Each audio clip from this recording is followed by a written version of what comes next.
देश की औरतें जो है अगवा की, जिन्होंने तुम्हारे ऊपर रिजिक बंद करने की कोशिश की, जिन्होंने जमीनी खुदा बनने की कोशिश की, क्या तुम्हारा दिल नहीं करता है कि अपने खान की क़यादत में खड़े हो जाओ और उन लोगों से बदला लो? और वो बदला तुमने कैसे लेना है? तुम कोई मिलिटेंट ऑर्गेनाइजेशन नहीं हो, तुम एक सियासी जमात हो। और सियासी जमात क्या करती है? अपने हक के लिए वो एहतजाज करती है और एहतजाज करती है और एहतजाज करती है। और कब तक एहतजाज करती है? जब तक उसके मुतालबात पूरे नहीं हो जाते। आप हाथ खड़ा करके मुझे बताएं, इमरान खान ने तो कॉल दी है, बड़े हसन की है, याद करो क्या? आप मुझे बताएं कि क्या जो खान ने कॉल दी है, आप उसके लिए तैयार हैं? उस टारगेट को पूरा करेंगे जो खान देगा आपको। क्या आप हर कुर्बानी देने को तैयार हैं? क्या आप अपने वर्कर के साथ खड़े होने को तैयार हैं? वर्कर को छोड़ के तुम नहीं जाओगे, भागोगे तुम नहीं, आई मार्च को नहीं करोगे। यही तो है खान को आपसे, यही खान का पैगाम होगा। और खान चाहता है कि आप लीड करें अपने लोगों को, अपने लोगों के साथ चले। और याद रखिएगा, जब घर से निकलना, हर उस कुर्बानी को याद रखना जो तुम्हारे एमपीएस ने दी है, जो तुम्हारे एमएलए ने दी है, जो तुम्हारी यूथ ने दी है, जो तुम्हारे नौजवानों ने दी है, जो तुम्हारे किसानों ने दी है, जो तुम्हारे मजदूर ने दी है, जो तुम्हारे हकीकी एमएलए ने दी है, जो तुम्हारे हकीकी एमपी ने दी है, जो तुम्हारे टिकट होल्डर्स ने दी है, जो तुम्हारे वर्कर ने दी है, जो तुम्हारी औरतों ने दी है, जो तुम्हारे बच्चों ने दी है। जब ये कुर्बानियां याद रखोगे, खुदा की कसम मैं इस बात पर यकीन रखता हूं, अगर तुम्हें कुर्बानियां याद होगी तो ये जज्बा जो तुम्हारे दिल में है, ये आग बन के भड़केगा। और जब आग बन के भड़केगा और तुम इन फसाई लोगों के सामने खड़े होगे, खुदा की कसम किसी के बाप में जरूरत नहीं है कि मैं तुम्हारे अहकाम के मुताबिक को पूरा आजादी आजादी आजादी आजादी। मुतालबात क्या है? मुतालबात क्या है?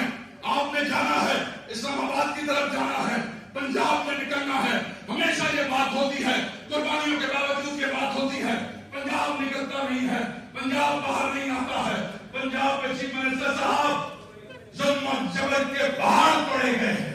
पंजाबियों के साथ वो जुल्म हुआ है जो माशाअल्लाह के अल्लाह में भी इस मुल्क के लोगों के साथ नहीं हुआ। पंजाबी एक भी निकलता है तो आप ऐसे समझे कि अपना सब कुछ दांव पे लगा के निकलता है।